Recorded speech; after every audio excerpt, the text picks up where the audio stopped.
Raúl Castro reapareció de la mano del esbirro de moda, el mencionado Cangrejo.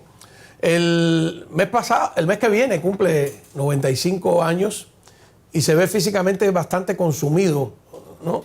Lo exponen poco y o no lo dejan hablar o no puede hablar, más allá de 2 o 3 oraciones o las consignas, los gritos que algunas veces ha aparecido, pero hace mucho tiempo que no lo vemos. Yo creo que desde que Obama estuvo allá y él participó en una conferencia de prensa o de la Cumbre de Panamá, no lo vemos hablar más de 1 minuto o menos. El gran ausente sigue siendo Ramiro Valdés, que tiene casi 1 año menos que Raúl. Yo creo que cumplió 94 en abril. No sé, algo tiene que estar pasando, ¿no? Sin duda, y a pesar de toda la algarabía nacionalista, se nota que estamos viviendo los penúltimos días del régimen. El almanaque y la historia los condena. De todos modos, el 1 de mayo es la más contradictoria de las efemérides, porque el sistema que trató de establecer la dictadura del proletariado, en realidad impuso una dictadura para el proletariado, donde los obreros y los campesinos perdieron todos sus derechos, los que tenían, bueno, y también los que no tenían, porque uno de los tantos errores de la superchería marxista fue no prever que el capitalismo era reformable en sí mismo. Ellos decían que no, que había que ir a la lucha de clases y incluso a la lucha violenta, porque el capitalismo, los burgueses no iban a renunciar a sus privilegios. ¿Se acuerdan toda esa muela, verdad? Y al final, la clase trabajadora, ellos no imaginaron que iba a conseguir sus mayores reivindicaciones y obtendría los mayores beneficios dentro del capitalismo y no fuera de él. Los marxistas argumentan que gracias a ellos el patronato consiguió o se vio obligado a ceder la jornada de 8 horas, los fines de semana remunerados, la eliminación del trabajo infantil, etc. Pero lo cierto es que donde el marxismo impuso su ley, sea China, la Unión Soviética, Corea del Norte o Cuba, la clase obrera se volvió clase esclava, a la que le negaron esos mismos beneficios que utilizaban cuando estaban en la oposición como bandera de lucha. Recuerdo a uno de mis profesores de marxismo, calvo y desvergonzado, asegurando que en el comunismo el derecho a huelga era innecesario porque ya la clase obrera había obtenido todas sus reivindicaciones y todas sus peticiones. Imagínense ustedes, ¿no? Por esa ruta los sindicatos como la CTC en Cuba, de tan protestona en la República, se volvió mansa y centralizada bajo el comunismo, convirtiéndose en instrumento de represión del patronato estatal y no en defensora del proletariado. Por eso, cada 1 de mayo, cada desfile oficial es un recordatorio de lo que hay que recuperar. Por eso aplaudimos que hoy el presidente Trump escogiera la fecha para imponer más sanciones a los funcionarios castristas, enviándole un regalito por el 1 de mayo a Raúl y a su comparsa.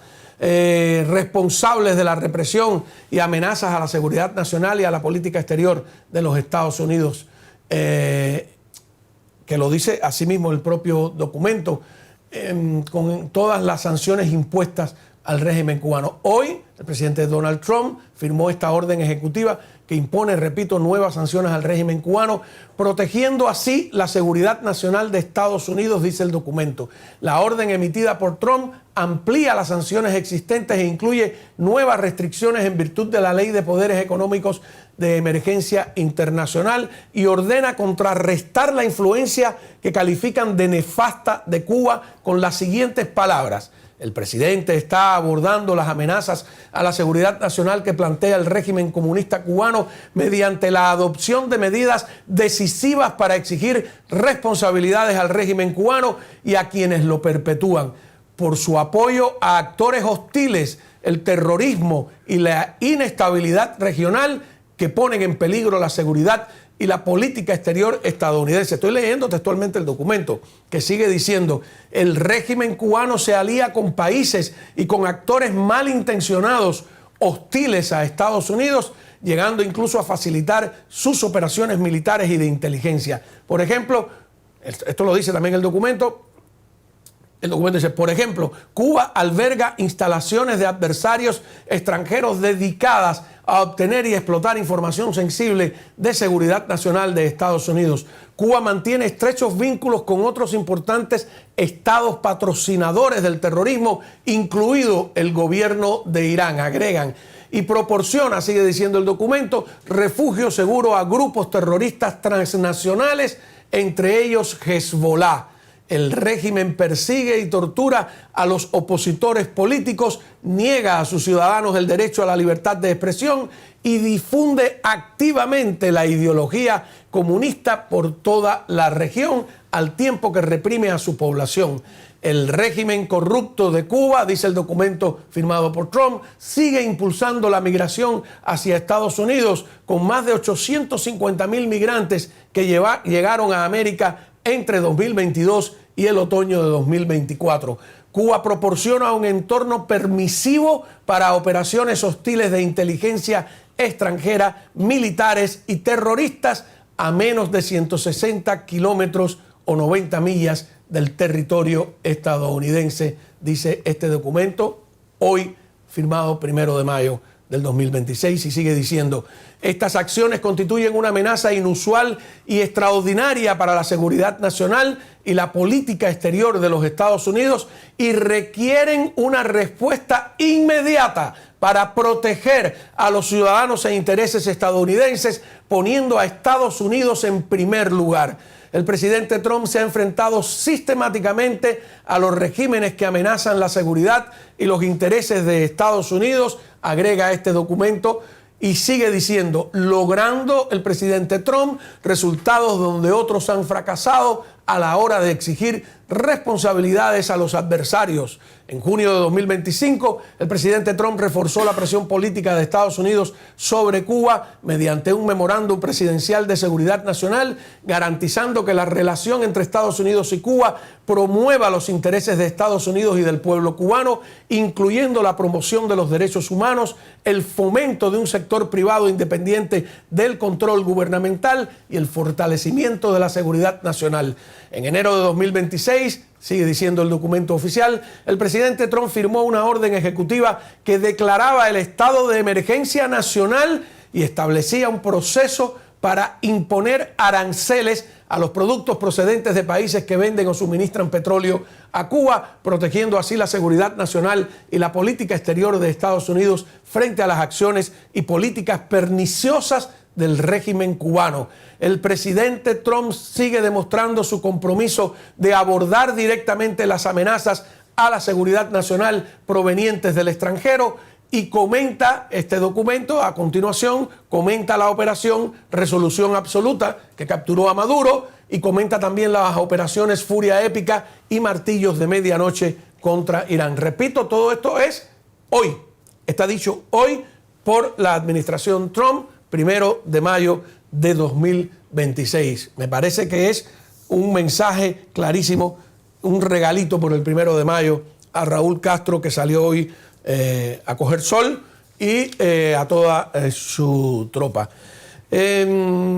Nada, vamos a analizar esto y mucho más. Tenemos un invitado especial, quiero invitarlos a suscribirse y también comentarles nuestra encuesta que voy a justificar más adelante. Pero primero, tenemos desde Bogotá, Colombia, a Joel Brito. Joel Brito es un cubano, sindicalista y economista. Él es Executive Director of the International Group for Corporate Social Responsibility in Cuba y es experto en problemas laborales cubanos y en derechos de los trabajadores. Experto en derechos laborales, podríamos decir. Joel, muchísimas gracias por estar con nosotros. Sé que has estado muy ocupado trabajando allá. Estás en el mismo Bogotá, ¿no? Sí, muchas gracias por la invitación, Juan Manuel. Cómo no, hay un pequeño eco allí. En lo que se arregla el problema de... Ya está listo. 1 de mayo, yo hice una introducción donde me parece que Cuba es todo lo contrario, ¿no?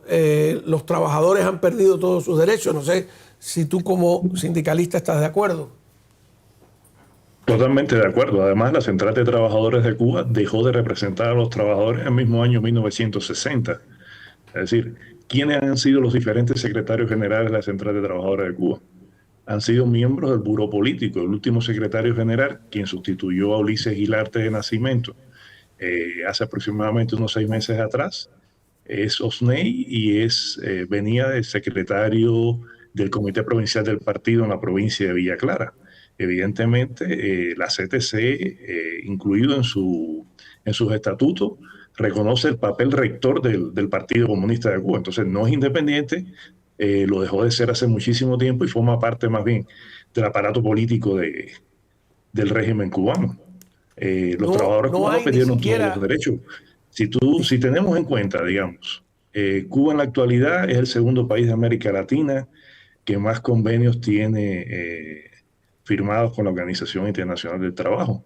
Sin embargo, estos convenios no son llevados a la legislación cubana como debían ser. Son llevados de forma arbitraria y los propios órganos de control de la central de la Organización Internacional del Trabajo le han señalado tanto al Ministerio del Trabajo como a la Central de Trabajadores de Cuba, al Ministerio de Relaciones Exteriores, las violaciones que cometen en su legislación, por supuesto. Caso omiso a todo este tipo de señalamiento internacional.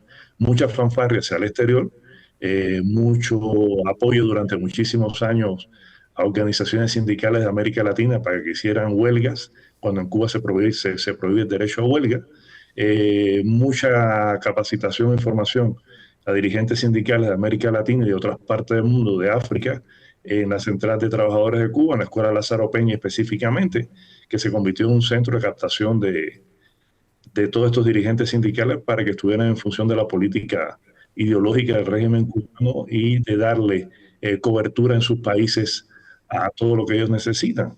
Y más recientemente, como todos sabemos, hay confederaciones, digamos, puedo poner un ejemplo, la Confederación Sindical de las Américas, poco amiga de Cuba, poco amiga de los sindicalistas independientes que trabajamos el tema Cuba y muy amiga del régimen cubano, ha sido financiada a través del Foro de Sao Paulo y a través de todas estas instituciones que realmente lo que han hecho es intentar revertir el derecho de los trabajadores, no solamente en Cuba, sino en el resto de América Latina. Por eso, digamos, hoy mismo, 1 de mayo, desde Cuba salió una notificación, un comunicado de Iván Hernández Carrillo, prisionero político de la Primavera Negra del 2003, explicando esta situación, porque los sindicalistas en la actualidad están siendo amenazados, inclusive de asesinatos por parte de la seguridad del Estado. Es decir, los están llamando uno a uno bajo amenaza, que si no asisten serán sometidos a procesamientos judiciales y les están advirtiendo si hay algún tipo de intento por parte del imperialismo de invadir Cuba, ustedes serán los primeros que serán ejecutados. Me imagino no solamente el caso de los sindicalistas, se lo han hecho periodistas independientes y otro tipo de opositores, pero a raíz del 1 de mayo ellos fueron más incisivos con los dirigentes sindicales de las diferentes provincias del país. Y es evidente que el sindicalismo independiente desde hace varios años le viene arrebatando el monopolio que ha tenido el régimen cubano a organizaciones como la Organización Internacional del Trabajo. Recientemente salió muy importante a la Comisión Interamericana de Derechos Humanos denunciando las violaciones que comete el régimen cubano en las misiones médicas al exterior. ¿Me estás diciendo que las organizaciones internacionales que agrupan sindicatos en su mayoría son aliadas del régimen castrista o del sindicato oficialista que es la CTC en Cuba, y además el único, ¿no? Oficialmente es el único sindicato permitido? Exactamente. Lo que sucede es que en América Latina Cuba tuvo una influencia, yo te diría que tuvo el monopolio completo de transmitir lo que ellos querían hacia las diferentes confederaciones sindicales en América Latina. Realmente, cuando surge Alternativa Democrática Sindical de las Américas, que son organizaciones sindicales que se desvinculan de la Confederación Sindical de las Américas, le dan cabida a la Asociación Sindical Independiente de Cuba que dirige Iván Hernández Carrillo. Entonces, esta organización sí le ha ofrecido solidaridad a los sindicalistas cubanos, sí ha protestado ante el régimen cubano y ante organismos internacionales por las violaciones que comete el régimen, específicamente del Convenio 87 de libertad sindical, de la negación que tiene los trabajadores cubanos de afiliarse a otra organización sindical que no necesariamente sea la Central de Trabajadores de Cuba. Y por eso... ¿Cuántos sindicatos independientes aproximadamente hay en Cuba ahora? En estos momentos, por cuestiones de seguridad, no te doy cifras, pero realmente están agrupados en la Asociación Sindical Independiente de Cuba. Podrían estar en el rango de los 35, 36 sindicatos. ¿Y esos sindicatos están dentro de empresas o están fuera de las empresas? Evidentemente están fuera de las empresas, porque dentro de las empresas no pueden estar. Están afiliados fundamentalmente a trabajadores por cuenta propia.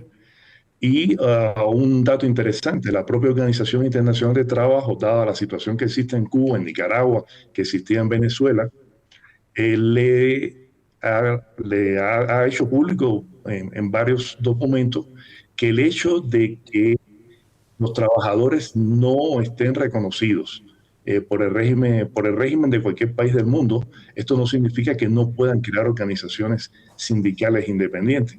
Y el hecho de que, digamos, la Asociación Sindical Independiente de Cuba ha tratado de registrarse en el Ministerio de Justicia de forma reiterada y no ha recibido ni respuesta, esto no es una inhabilitante para que pueda ser realmente una organización sindical. De ahí que todas las quejas que envía la Asociación Sindical Independiente de Cuba al Comité de Libertad Sindical, a la Comisión de Expertos de la Organización Internacional de Trabajo, sean aceptadas, sean procesadas.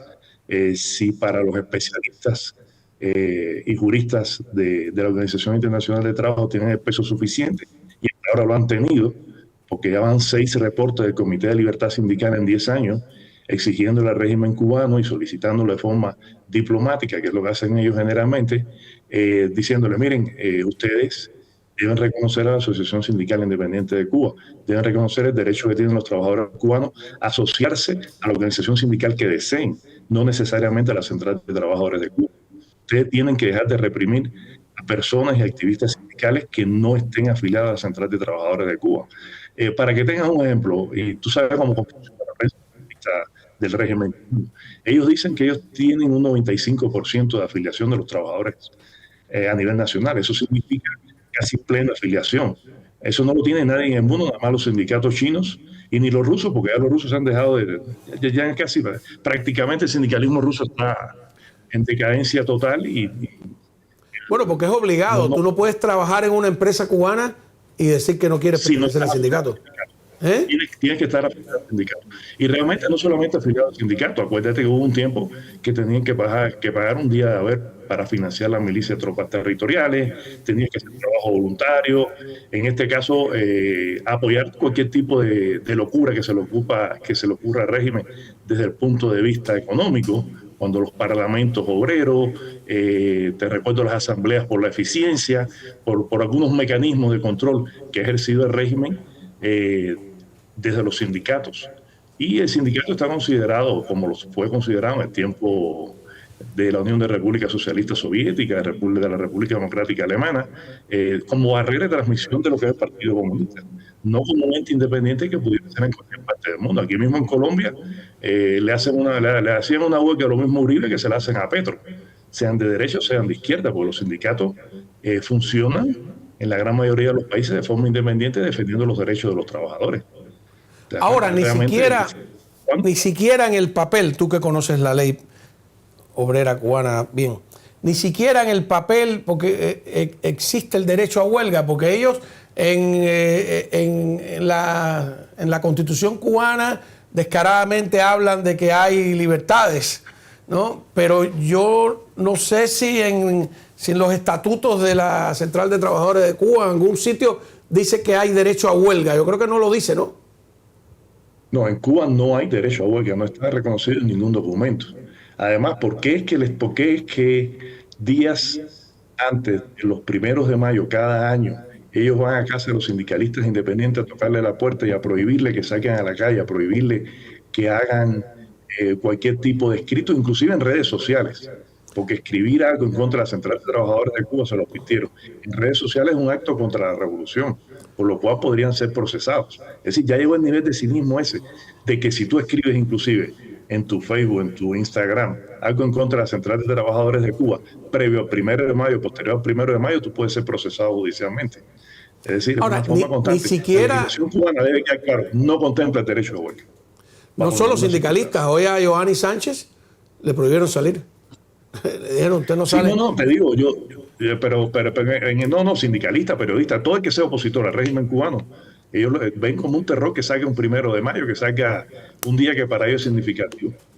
Esperemos que ya para el 4 de julio no tengamos que estar lamentando lo que está sucediendo en la isla y que el régimen cubano ya Está pertenezca al bueno, pasado. ¿por qué te parece que esa fecha está en tu imaginación o tienes alguna información? Me parecería una buena fecha, Ah, ok, ok. una fecha Ven interesante. acá, no por torturarte, pero quiero enseñarte imágenes de hoy el Día de los Trabajadores lo convierte en un acto político contra Estados Unidos frente a la embajada norteamericana. Sacaron a coger sola a Raúl Castro. A la momia, sí. Sí, está ahí. A ver, tu impresión, ¿no? Vamos a enseñarle un poco de las imágenes de Didier, de lo que estaba pasando en La Habana. Él está por allá, por Colombia, haciendo un trabajo. Es como un acto de disciplina. Cuando tú ves en el resto... Hoy estaba hablando con un amigo que está en España y me dice, bueno, he visto como 2 o 3 protestas, ¿no? Manifestaciones de protesta, no de obediencia. Yo digo, los que están fuera no se dan cuenta de eso. Funcionó en que se desarrollaran sindicatos independientes en Europa del Este. En el caso cubano, nada, absolutamente nada, todo lo contrario. Y eso marca también de que la FLCIO se ha convertido en un centro de burocratismo total, donde ya no llegan los verdaderos dirigentes sindicales, sino lo que llegan son appointees de un partido político. Sí, por eso en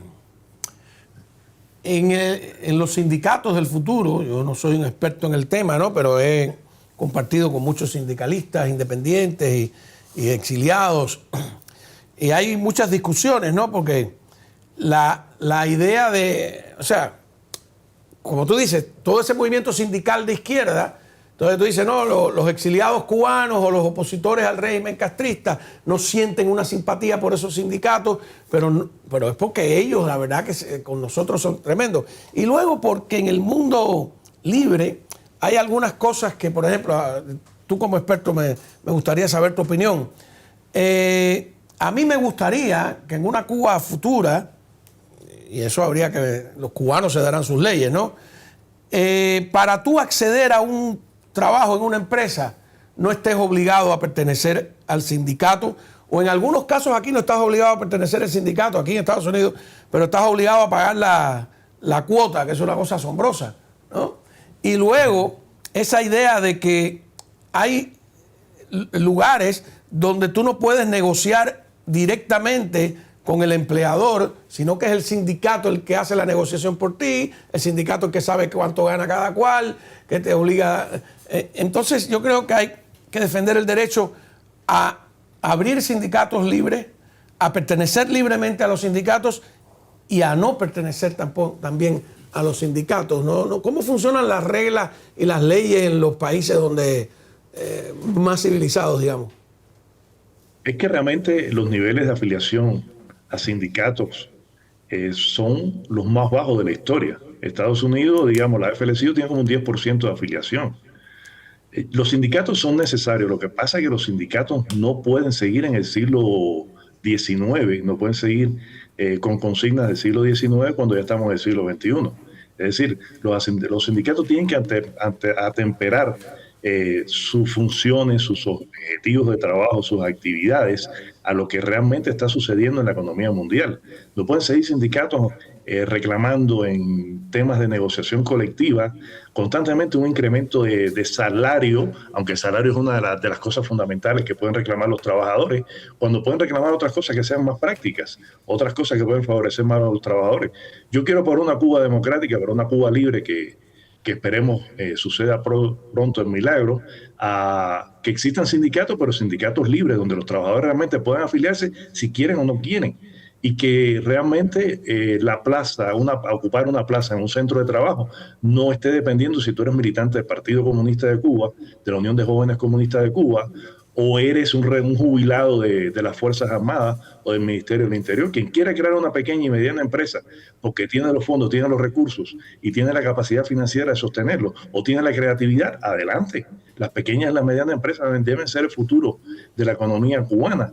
Una economía bien pensada, una economía bien estructurada, no una economía desastrosa como tienen ellos en la actualidad, donde según ellos siguen diciendo en la estadística de la Oficina Nacional de Estadística que tienen la tasa más baja de desempleo del mundo en la práctica, 1.9%, cuando en Cuba no hay electricidad. Entonces es risible los datos estadísticos del régimen. Los sindicatos son necesarios, deben ser una estructura fundamental para lograr una estabilidad en un proceso de transición en Cuba.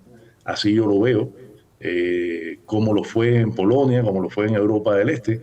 Si los sindicatos cubanos en un proceso de transición caen en manos de una rancia izquierda potenciada desde América Latina o desde cualquier parte del mundo, o potenciado desde España, digamos, que los sindicatos, tanto la OGT como Comisiones Obreras, son el brazo de transmisión del Partido Socialista Obrero Español, realmente volveríamos a caer en la misma situación. Nosotros necesitamos sindicatos libres, necesitamos sindicatos que respondan a los intereses de los trabajadores, pero que también vean en la empresa privada un aliado, no vean un enemigo. La empresa privada no tiene por qué ser un enemigo, porque la empresa privada es quien pone el capital y es quien ese capital y esas inversiones son las que crean el efecto multiplicador para generar más empleo, mejores salarios y mejores condiciones de trabajo para los obreros. Ahora, para terminar, que sé que tienes muchas cosas que hacer, ¿no? Yo tengo un problema con el 1 de mayo como con el 8 de marzo. Son dos fechas que me molestan inmensamente. Hace 30 o 40 años aquí en los Estados Unidos, incluso cuando yo llegué, nadie hablaba del 1 de mayo. Aquí había un Labor Day, que es el primer lunes de septiembre, que es el Día de los Trabajadores de Estados Unidos. Poco a poco ha ido entrando el puñetero 1 de mayo, y digo la palabra no por ofender, sino porque ¿cuál es el origen del 1 de mayo? En 1886 hubo una famosa huelga, ¿no?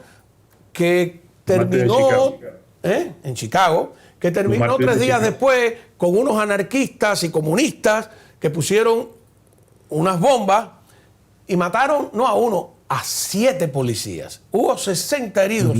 Y yo creo que de los 60 heridos, la mayoría de ellos eran policías. Se juzgó a esas personas. Hubo uno que se suicidó en la cárcel, se les condenó a muerte. Bueno, resulta que el movimiento comunista internacional convierte a esos terroristas en los mártires de Chicago. Y entonces eso es lo que celebra el 1 de mayo. A mí me parece una fecha súper comunista, súper antinorteamericana, como el 8 de marzo también. Ya ha hecho 1000 veces la historia. Yo sé que eso es difícil de virar, ¿no? esa tortilla, porque está metida en la cabeza de todo el movimiento obrero internacional. Pero, ¿cuál es tu opinión, no? Porque... Mira, digamos, cuando yo llegué al exilio hace 30 años atrás, existía la Federación Sindical de Plantas Eléctricas, la Federación Sindical de Trabajadores Azucareros y las diferentes federaciones de dirigentes sindicales que estuvieron trabajando como sindicalistas dentro de la isla y que emigraron en el año 1959-60. Y digamos, desde la Federación Sindical de Plantas Eléctricas que dirigía René Ledía, Calixto Campos, Georgina Saya, que todavía vive, ellos tenían la idea de que en una futura Cuba democrática no existiera un 1 de mayo, sino que se cambiara el 1 de mayo por el Día del Trabajador Eléctrico, que fue cuando fueron fusilados en Cuba un grupo de trabajadores del sector eléctrico, supuestamente por poner bombas, que no se les comprobó nunca, en alcantarillados donde estaba el servicio eléctrico. Evidentemente eran trabajadores que estaban protestando en contra del régimen. Y está todo el argumento, está todo el principio de por qué en una Cuba futura, en una Cuba donde exista democracia, donde existan sindicatos libres, se pudiera pensar en que no necesariamente tenga que ser un 1 de mayo. Si en Estados Unidos es el Labor Day, en Cuba pudiera ser perfectamente el día en que fueron asesinados los trabajadores del sector eléctrico sin comprobarle nada, ningún acto de terrorismo. Y las víctimas que hay dentro del movimiento sindical, donde fueron asesinados trabajadores por parte del régimen cubano, y eso nunca fue condenado en ninguna organización internacional, ni lo condenaron los sindicatos de izquierda, que es la gran mayoría del sindicalismo internacional.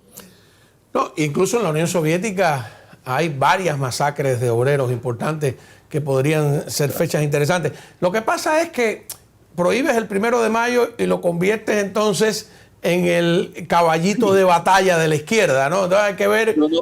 Pero no hay que prohibirlo. Es decir, tú puedes festejar el 1 de mayo si tú quieres. Vamos a ver quién gana la batalla. Si nosotros tenemos otra fecha que decidamos que no sea el 1 de mayo, que sea el Día del Trabajador Cubano realmente, y la gente quiere festejar después del 1 de mayo, nosotros no pensamos que prohibir ninguna actividad... No, porque te crearías otro problema. Debe ser un objetivo. De todas formas, si el 1 de mayo está en la historia, bueno, dejemos el 1 de mayo. Nosotros estamos interesados en otras cosas más interesantes, en echar a funcionar la economía, en crear empleo justo, en que los trabajadores tengan una negociación colectiva acorde a los principios de las normas internacionales del trabajo, donde la gente vea que su trabajo es realmente productivo y donde no tengan que estar afiliados obligatoriamente a ninguna organización sindical. Ese es el principio básico: democracia, sindicalismo libre, salario justo, negociación colectiva. Ellos han manoseado tanto el 1 de mayo que la gente va a sentir una repulsión instintiva. Te quiero terminar con un detalle curioso. Hoy, 1 de mayo, Día del Trabajo, los obreros humildes, bla, bla, bla, no sé cuánto, que aquí en los Estados Unidos no es el Labor Day, como sigo diciendo. El señor Díaz-Canel, aquí nuestro amigo Didier hizo una investigación porque le llamó la atención los tenis que tenía puestos. No sé si has oído hablar. Vamos a enseñarte los tenis ahí, un momentico. A ver, bien. ¿Sabe cuánto cuestan esos tenis? Vamos a enseñárselos ahí, Didier. Vamos a ver ahí para que tú veas. Mira el preciecito, 1.417 a 1.429 dólares cuestan los tenis que tenía puesto hoy Díaz-Canel. No, porque parece una bandera cubana, por eso que lo tiene, ¿no? Fíjate que, pon de nuevo la imagen, da esa idea. Pero esos tenis son, ¿qué? Cuéntame, Didier, tú que sabes, Adidas. La ropa, ¿son Adidas? Adidas Ranger, no sé, o sea, a mí no me gusta ese tipo de ropa. Adidas Ranger, sí, parece que va... son de muy mal gusto, por cierto, también.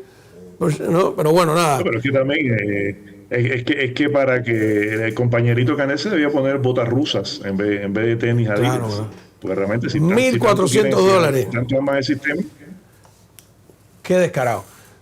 Bueno, nada, sí. muchísimas gracias, Joel. Por la invitación, Juan Manuel. Un placer.